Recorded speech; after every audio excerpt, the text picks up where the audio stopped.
Hello everyone, कैसे आप सभी। फिर से स्वागत है हमारे इस चैनल पे। आज के लेक्चर में हम स्टार्ट करने जा रहे हैं प्रोटोजोआंस के बारे में।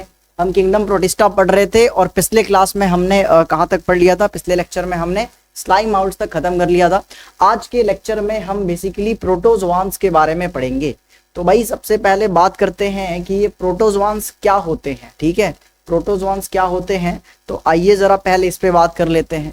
देखो भाई, प्रोटो का मतलब होता है प्रिमिटिव। प्रोटो का मतलब क्या होता है? प्रिमिटिव। ठीक है, और ये जो जोआंस है इसका मतलब होता है एनिमल। ठीक है, जोआंस का मतलब क्या होता है? एनिमल्स होता है, यानी ये प्रिमिटिव एनिमल्स लाइक ऑर्गेनिज्म है। ठीक है, जो हमारे कौन है? प्रोटोजोआंस। और ये ऑब्वियसली यूनिसेलुलर है। ठीक है, अच्छा यूनिसेलुलर है, एनिमल लाइक है, इसलिए इनको हम लोग कभी कभार जू प्लैंक्टन्स भी कह देते हैं।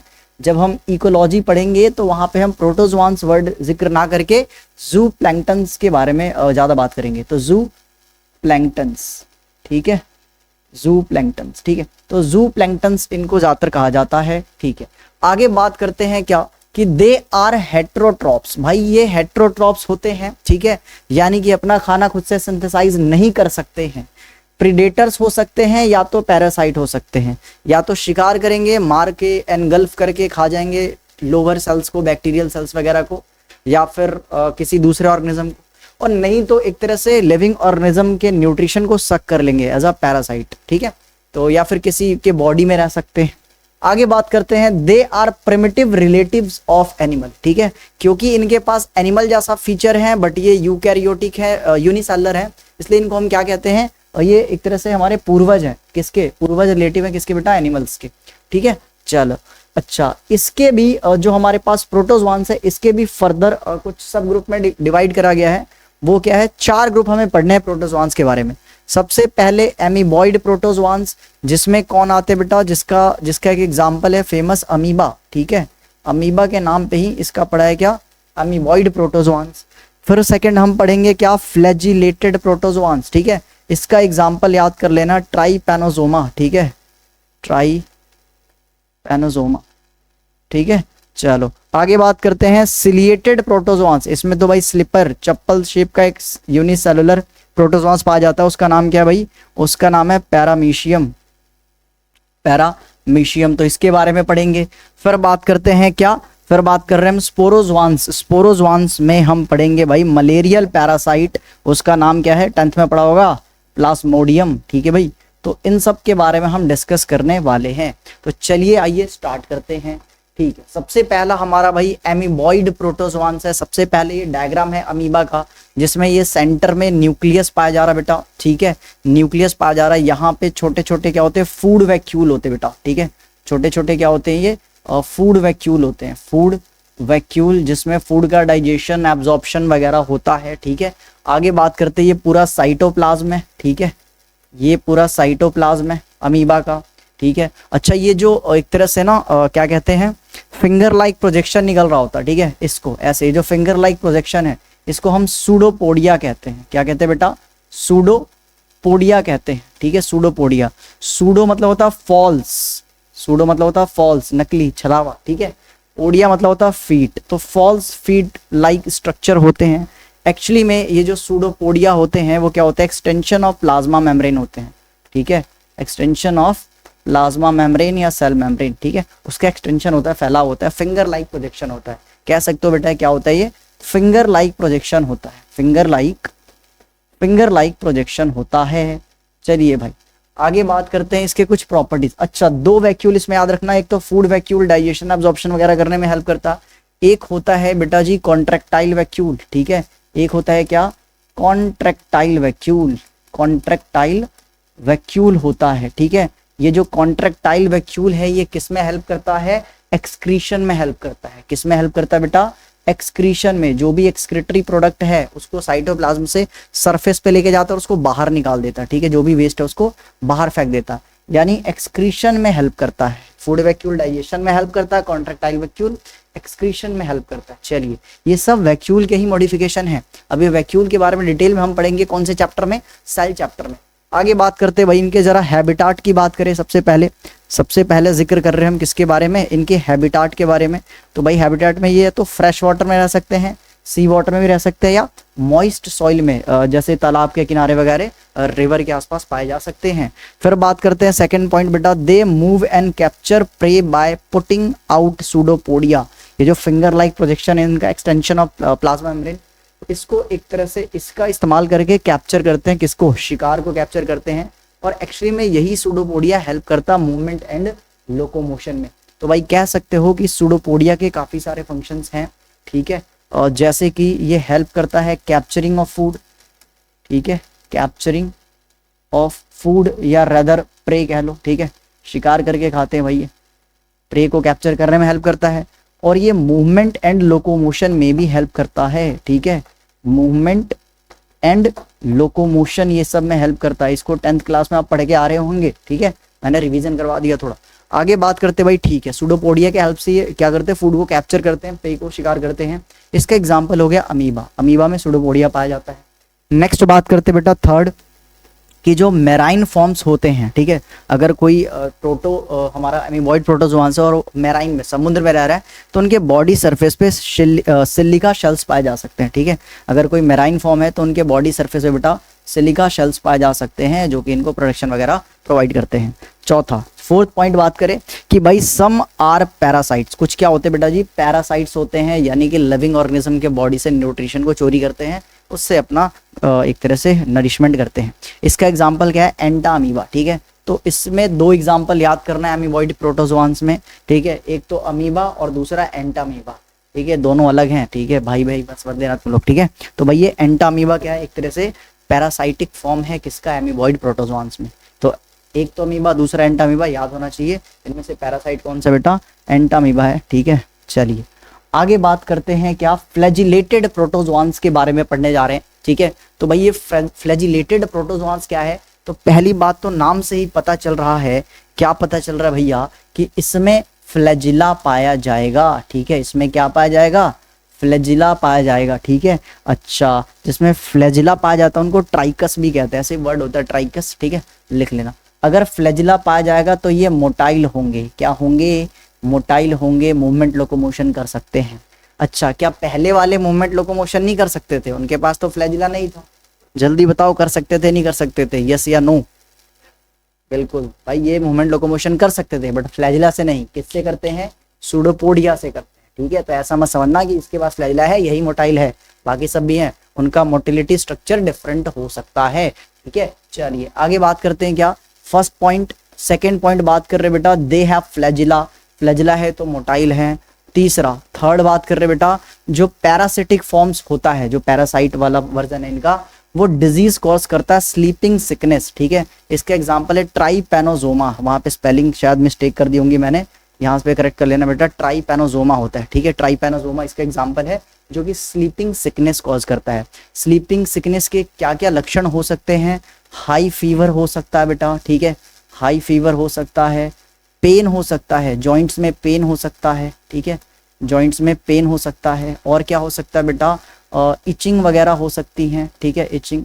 और एक्सट्रीम केस आने में, ठीक है, जब इसका एक्सट्रीम हो जाता है, ठीक है, एक्सट्रीम केस आने पे क्या हो सकता है बेटा, हेलुसिनेशन वगैरह भी हो सकता है, इवन कन्फ्यूजन टाइप का, या एक तरह से मल्टी पर्सनैलिटी डिसऑर्डर टाइप का इसमें हो सकता है, ठीक है। तो बेसिकली सीएनएस भी इसमें अफेक्टेड रहता है, जिसके कारण कन्फ्यूजन होती है, ठीक है, कन्फ्यूजन होती है, मल्टीपल पर्सनैलिटी भी हो सकती है भाई साहब, ठीक है, मल्टीपल पर्सनैलिटी। तो इसका एक्सट्रीम केस है, जब उसमें ज़्यादा ही हो जाता तो ये सारे प्रॉब्लम देखने को मिलते हैं। इनिशियल डेज में तो आपको ये सिम्टम देखने को मिल सकते हैं, बाकी डिटेल में आप एमबीबीएस में पढ़ोगे इसको, ठीक है। चलिए आगे बात करते हैं भाई, हाँ, तो ट्राइपैनोजोमा एग्जांपल याद रखना, डिजीज कौन सा कॉज करता है, स्लीपिंग सिकनेस, ठीक है। आप चाहो तो सिम्टम्स नेग्लेक्ट कर सकते हो, वो उतना जरूरी नहीं है फिलहाल के लिए, ठीक है। चलिए तो इसी के साथ आगे बढ़ते हैं, ठीक है, एक एग्जाम्पल और डिसऑर्डर का नाम याद होना चाहिए आपको। आगे स्टार्ट करते हैं बेटा। नेक्स्ट जो हमारा टॉपिक है वो है सिलिएटेड प्रोटोजोआन्स के बारे में, ठीक है। अब सिलिएटेड प्रोटोजोआन्स का मतलब क्या बेटा, कि इनके बॉडी पे क्या पाया जाएगा बेटा, सीलिया पाया जाएगा, ठीक है, बॉडी पे क्या पाया जाएगा, सीलिया पाया जाएगा। हेयर लाइक स्ट्रक्चर होते हैं, ठीक है, हेयर लाइक स्ट्रक्चर होते हैं, ठीक है, हेयर लाइक स्ट्रक्चर होते हैं, जो काफ़ी हेल्प कर सकते हैं, जैसे कि फूड के मूवमेंट को, ठीक है, इवन इनके बॉडी के मूवमेंट में भी हेल्प करते हैं, ठीक है। अच्छा, ये भी जो सिलिया होता है ये भी लोकोमोटरी स्ट्रक्चर ही होता है, ठीक है, सिलिया भी क्या होता है, लोकोमोटरी लोकोमोटरी स्ट्रक्चर ही होता है, बस ये फ्लैजिला से आपका मतलब पतला होता है, थोड़ा छोटा होता है, ठीक है। चलिए अच्छा आगे बात करते हैं बेटा कि हाँ इसमें हैबिटाट की बात करें तो एक्वाटिक एक्टिवली मूव यूजिंग सीलिया। तो देख रहे हो सभी में एक फीचर कॉमन है, क्या सभी मूवमेंट कर सकते हैं, बट डिफरेंस क्या है कि मूवमेंट करने का स्ट्रक्चर इनका अलग अलग है, लोकोमोटरी स्ट्रक्चर इज डिफरेंट, ठीक है। बट एक चीज सिमिलर है कि all can show movement and locomotion, ठीक है। तो एक्टिवली मूव यूजिंग सीलिया, सीलिया की हेल्प से यहाँ पे लोकोमोशन हो रहा है, पहले वाला फ्लैजिला हो रहा था, उससे पहले सूडोपोडिया हो रहा था, ठीक है। चलिए सेकंड सूडोपोडिया की हेल्प से मूवमेंट हो रहा था। दे हैव अ कैविटी, इनके बॉडी में क्या होता है, कैविटी होता है। आप ऐसे देख सकते हैं पैरामीशियम का स्ट्रक्चर है, ये इनका एक तरह से ना तुम कह सकते हो यही है कैविटी इनका, ठीक है। ये जो है ना मान के चलो गलेट है, ठीक है।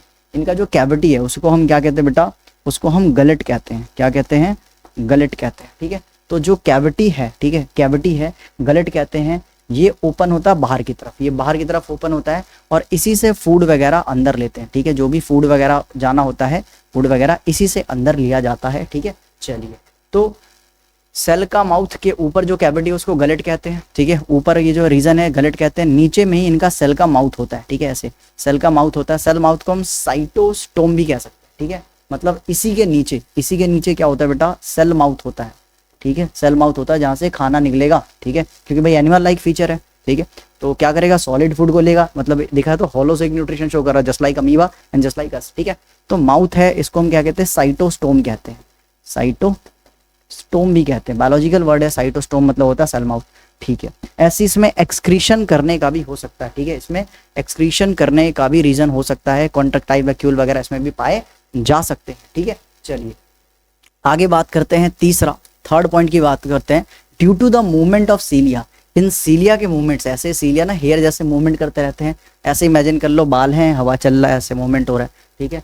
तो भाई सीलिया ये मूवमेंट करते हैं किसमें, water with the food enters into the gut. क्या होता है जब ये सीलिया ऐसे मूवमेंट करते हैं तो कोई फूड अगर ट्रैप हो जाए ना, मान के चलो इनका माउथ ये रहा, ठीक है, तो अगर कोई फूड ट्रैप हो जाता तो सीलिया मोशन करेगा, अब मोशन करेगा तो फूड आगे की तरफ बह के और गलेट के अंदर चले जाएगा और माउथ के जरिए अंदर चला जाएगा।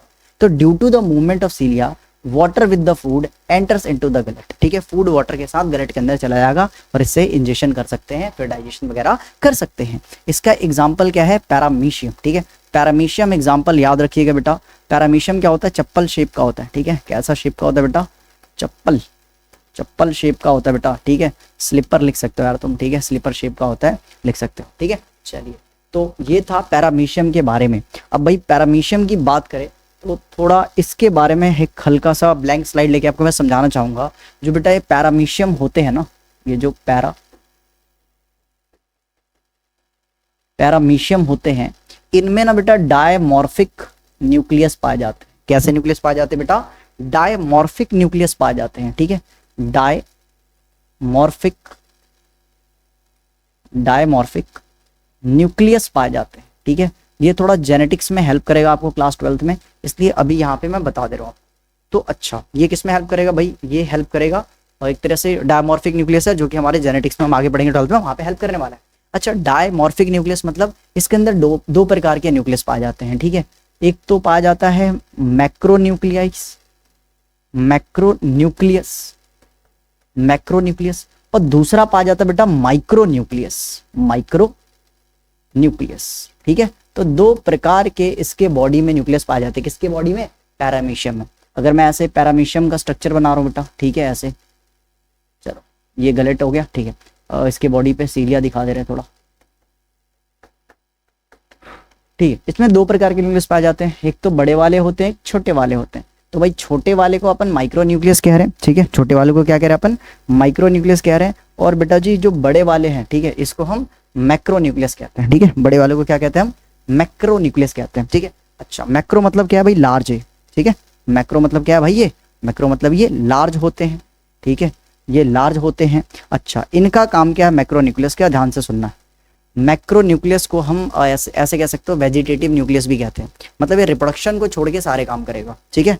ये रिप्रोडक्शन को छोड़ करके सारे काम करेगा, इसलिए प्यार से इसको कभी कभार वेजिटेटिव न्यूक्लियस भी कह सकते हैं, ठीक है। क्योंकि बेटा क्या करता है, परफॉर्म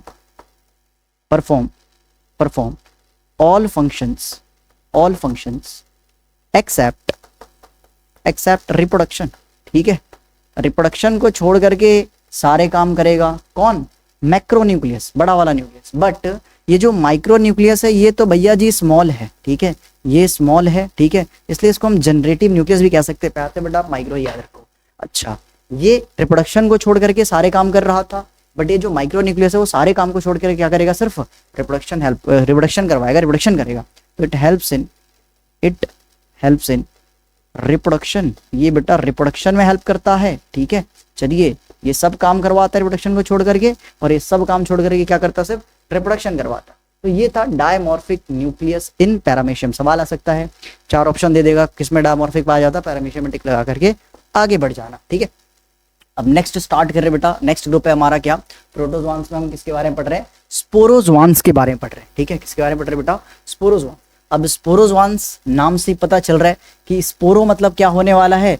इसमें स्पोर्स पाया जा सकता है, मतलब एनिमल जिनमें क्या है? एनिमल लाइक प्रिमिटिव ऑर्गेनिज्म जिनमें क्या पाया जा सकता है? वो स्पोर बियर कर सकते हैं, स्पोर पाया जा सकता है उसमें, ठीक है। अच्छा, ये जो स्पोर होगा, जो मतलब इनका जो लाइफ साइकिल होगा, लाइफ साइकिल में कभी ना कभी स्पोर बनेगा, और वो स्पोर क्या होगा बेटा? एक तरह से इन्फेक्शियस होगा, ठीक है। तो इसमें क्या पाया जाता है बेटा? They have an infectious spore like stage in their life cycle, ठीक है। एंटायर जो इनका जीवन चक्र है, जीवन काल है, उसमें क्या बनता है बेटा? एक समय आता है जिसमें इनमें इन्फेक्शियस स्पोर लाइक स्टेज बनता है, ठीक है, इसलिए इसको हम स्पोरोजोआंस कहते हैं, ठीक है। चलिए आगे बात करते हैं। अच्छे, इन्फेक्शियस क्यों है? इन्फेक्शियस इसलिए है क्योंकि ये सर्टेन डिजीज कॉज करता है। एक का नाम तो आपने सुना ही है, मलेरिया, ठीक है, मलेरिया। और ये होता है, मलेरिया होता है मलेरियल पैरासाइट से, और मलेरियल पैरासाइट कौन सा? हमारा प्लाज्मोडियम है। तो एग्जाम्पल क्या हो गया? प्लाज्मोडियम हो गया, क्योंकि इसके लाइफ साइकिल में एक इन्फेक्शियस स्पोर बनता है।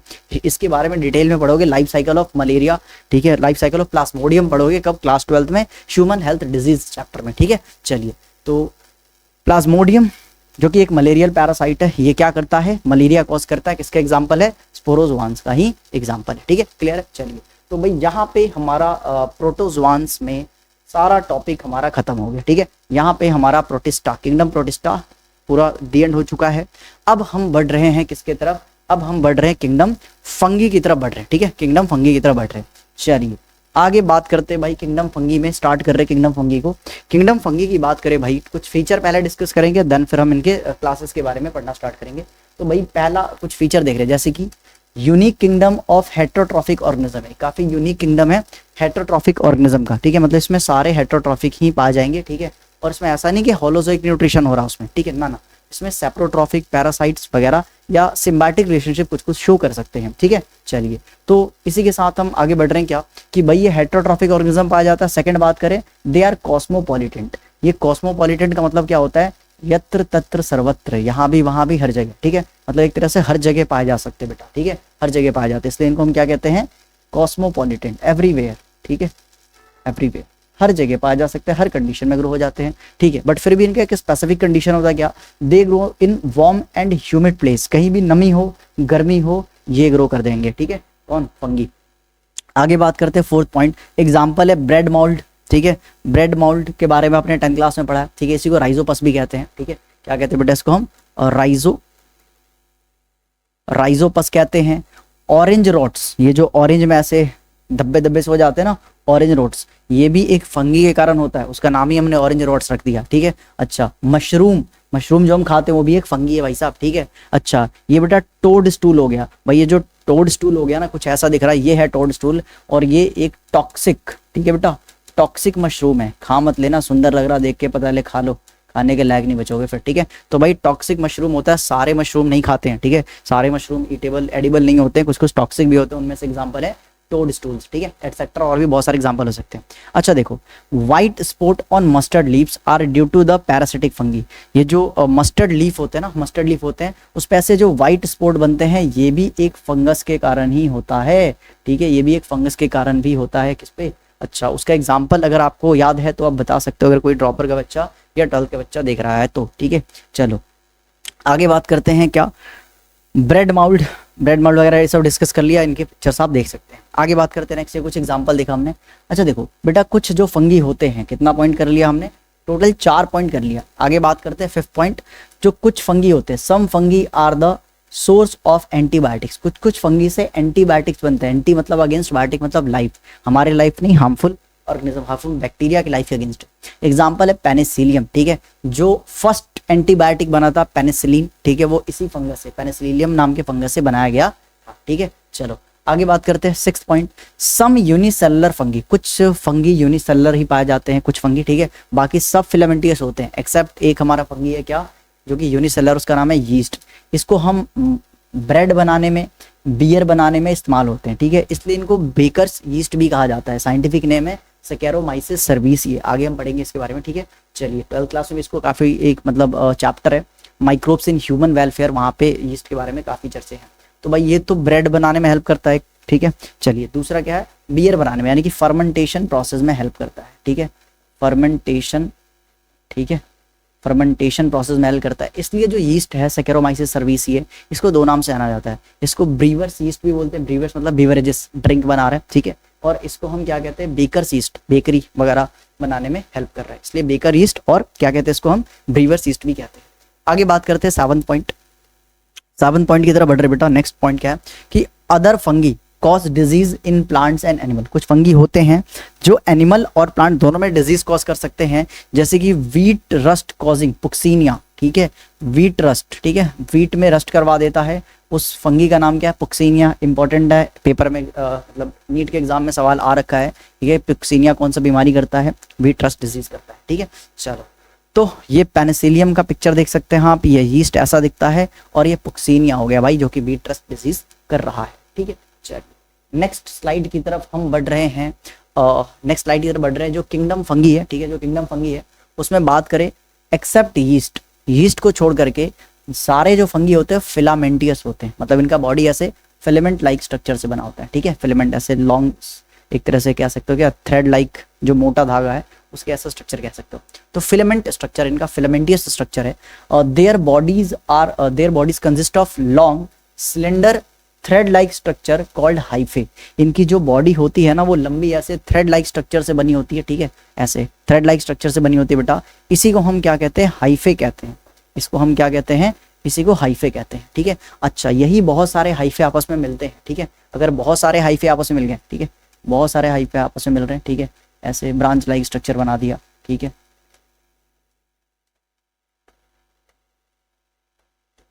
ठीक है, तो ये बहुत सारे हाइफे आपस में इंटरकनेक्ट होके क्या बनाते हैं, माइसीलियम बनाते हैं। तो ये कैसा स्ट्रक्चर बना दिया, माइसीलियम का स्ट्रक्चर बना दिया, ठीक है, माइसीलियम। तो सबसे पहले बात करें फंगी की बॉडी किससे बनी होती है, हाइफे से बनी होती है। हाइफे क्या होता है, filamentous long slender like structure होता है, ठीक है। अच्छा यही हाइफे इंटरकनेक्ट होके ग्रुप करके क्या बना देते बेटा, माइसीलियम, मतलब बहुत सारे हाइफे आपस में जुड़े हुए हैं, उसी को हम क्या कह देंगे, माइसीलियम कह देंगे भाई, ठीक है। चलिए अगर मैं एक इसको बात करूं, ठीक है, एक ऐसे बात करूं तो ये हमारे पास हाइफे हो गया, ठीक है, हाइफे हो गया, और ऐसे बहुत सारे हाइफे मिलके क्या बना देते हैं, पेनिसिलियम बना देते हैं, ठीक है, क्लियर है। चलिए आगे बात करते हैं, network of hyphae is known as Penicillium.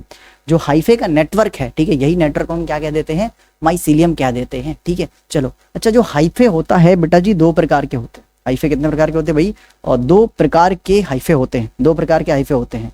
कौन कौन से होते हैं, तो एक तो होते हैं सीनोसाइटिक हाइफे, ठीक है, एक होते हैं सीनोसाइटिक या कोनोसाइटिक भी कहते हैं इसको, ठीक है, सीनोसाइटिक हाइफे होते हैं।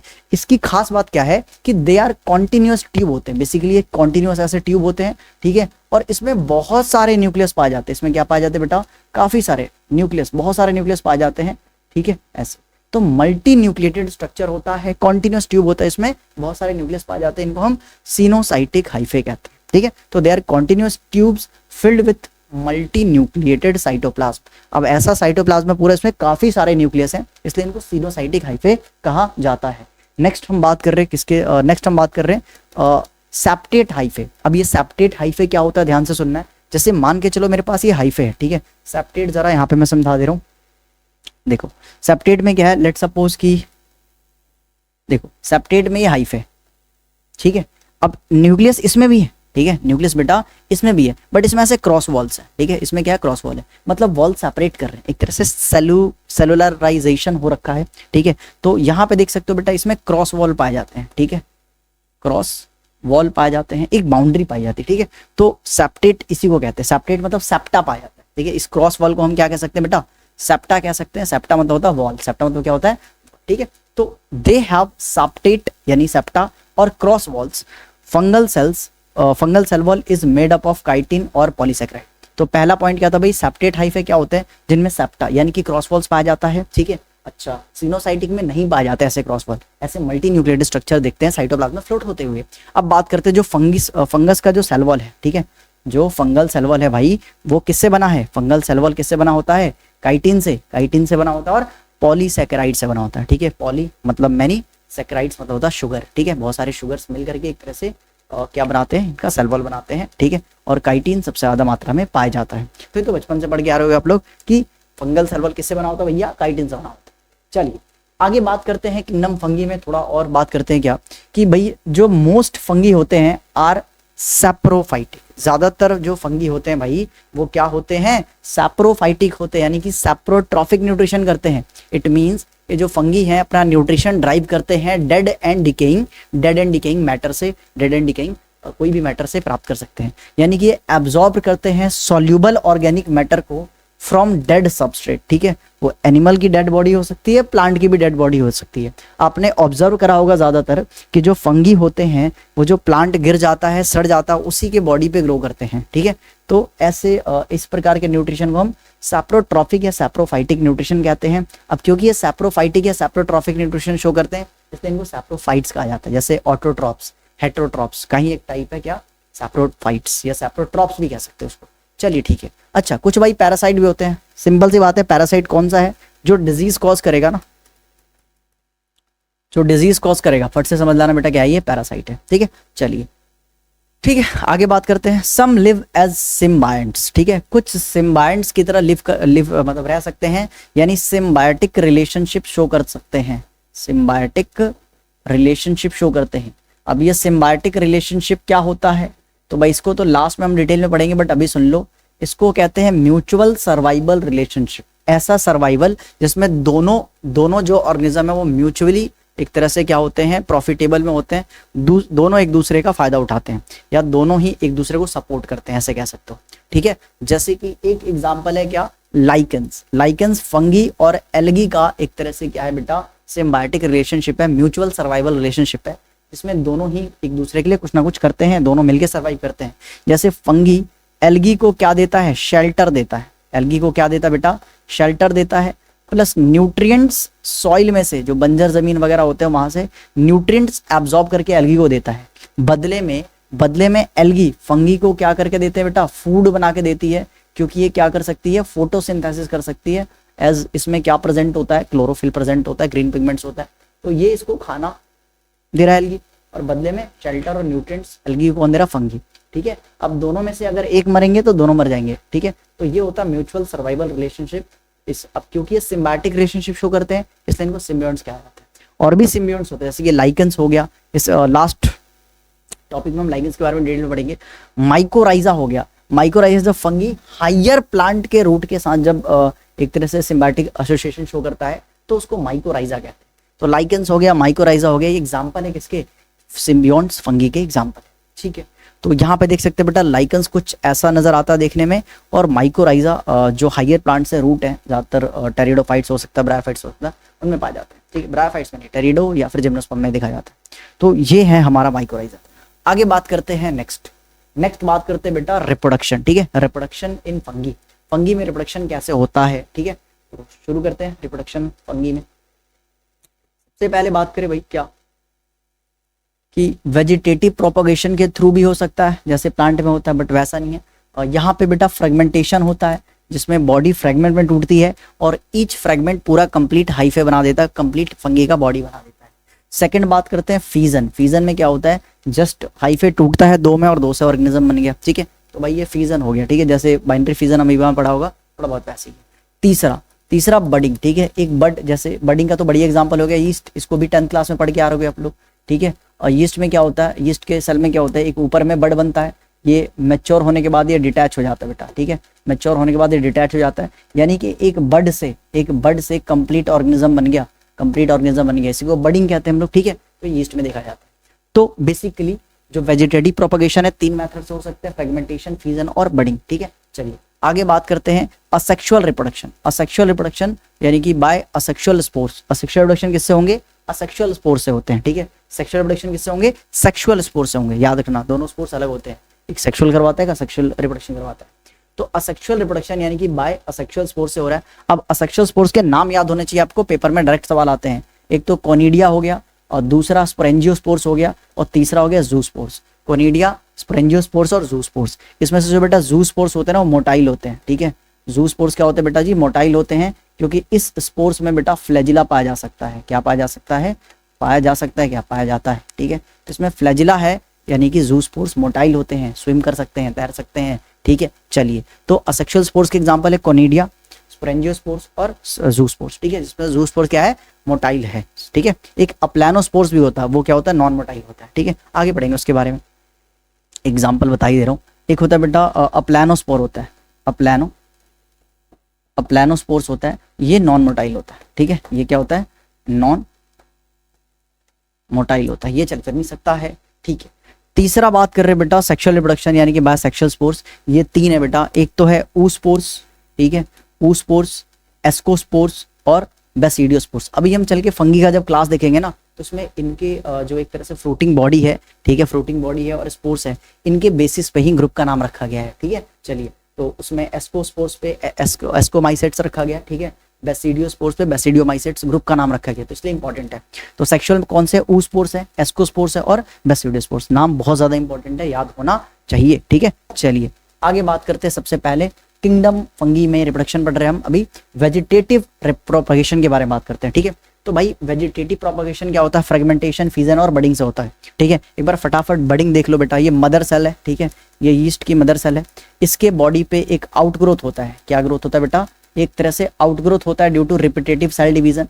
अब ये आउटग्रोथ एक बड का फॉर्मेशन करता है, ठीक है, बड बनाता है। बड बेसिकली एक आउटग्रोथ होता है जो कि due to repetitive cell division की वजह से होता है। अब ये यहाँ से बेटा डिटैच होकर के, यहाँ से डिटैच होकर के क्या बन सकता है, एक कंप्लीट ऑर्गेनिज्म बना सकता है, ठीक है, एक कंप्लीट ऑर्गेनिज्म बन सकता है, तो इसको बडिंग कहते हैं, ठीक है। तो बडिंग तो भाई क्लियर है। आगे बात करते हैं बेटा क्या कि बेसिकली कोई सेल्स क्या होते हैं, जैसे मदर सेल है, यीस्ट कई एग्जाम्पल ले लो, ये क्या होगा, बीच में से टूट जाएगा, दोनों टूटने के बाद दो सेल बना दिया, यानी कि डिवाइडेड सेल्स है, यानी इसको डॉटर सेल्स भी कह सकते हो, ठीक है, डॉटर सेल्स भी कह सकते हैं बेटा जी, ठीक है। ये हमारा क्या हो गया, फ्यूजन हो गया, तो बडिंग है, फ्यूजन है। अब बात करते हैं क्या, जैसे कि हमारा फंगी का बॉडी है, हाइफे, ठीक है, हाइफे, इसको आप ऐसे भी समझ सकते हैं क्या क्या कि इसमें हुआ क्या, फ्रैगमेंट्स में टूट गया, ठीक है। जैसे मेरे पास ये हाइफे है, ठीक है, ये हाइफे है, ऐसे मान लो, ठीक है, हाइफे है, ये ना फ्रैगमेंट में टूट गया ऐसे, ठीक है, फ्रैगमेंट टूट गया, ठीक है। थोड़ा स्पायरो वगैरह में आपने देखा होगा 10th क्लास में, कुछ ऐसे ही होता है, फ्रैगमेंट टूट गया और ईच फ्रैगमेंट एक कंप्लीट बॉडी बना दे रही है, एक कंप्लीट हाइफे बना दे रहा है।